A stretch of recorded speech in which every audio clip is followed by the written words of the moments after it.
This is perhaps the first time top U.S. and Pakistani politicians have stood together in public to address the divisive issue of drone strikes.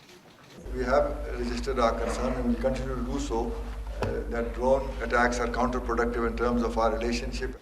But it was immediately clear the U.S.'s remote-controlled bombing campaign in Pakistan's northern tribal region won't end anytime soon.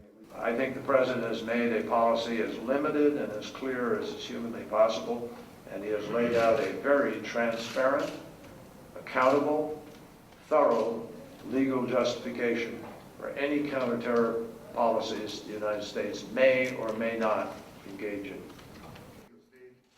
And while the strategic allies remain at odds over the issue, it would appear both sides are committed to moving the tense relationship forward. In an earlier meeting, Prime Minister Nawaz Sharif and Secretary of State John Kerry agreed to restart strategic talks, which first began in 2010.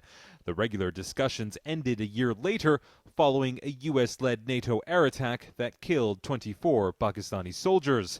Relations between Pakistan and the U.S. were already severely damaged after a series of crises, including the covert U.S. raid that killed Osama bin Laden earlier that year.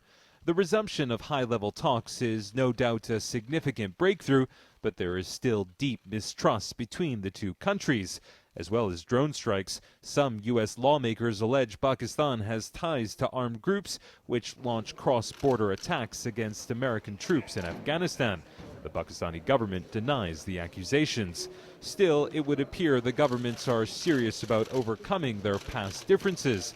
Kerry also pledged to help Pakistan improve its energy sector and increase investment and trade.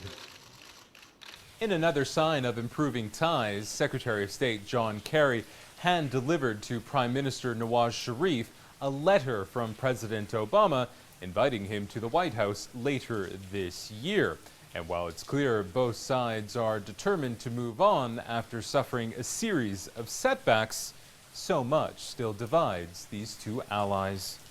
Imtiaz, Tyab, Al Jazeera, Islamabad.